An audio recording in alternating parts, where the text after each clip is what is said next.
इतनी ठंडी बर्फ वाले चूल्हे पे बनाई है। इसने वाला चाय क्यों बनाई है? क्यों? क्योंकि इसने खुद भी पीनी होती है ना। अच्छा तो ये बात है। बड़े अफसोस की बात है, एक तो मैं आपका एहसास कर रहा हूँ, ऊपर से आप इस चमचे के मुंह वाले की तरह मुझ पर शक कर रहे हैं। वाह शेर दिल साहब, पहली बार किसी को जुगत लगाई और उसमें भी मीठा कम। आपका जूठा खाता हूँ।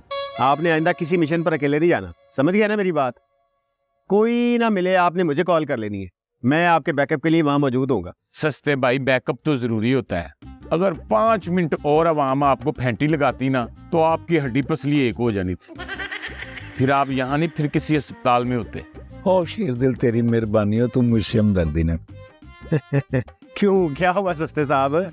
और ये कल से मुझे 4 मरतबा अस्पताल और 9 दफा कब्रिस्तान पहुंचा चुका है। अब मुझे इससे कभी अस्पताल की खुशबू आती है, कभी कफूर की,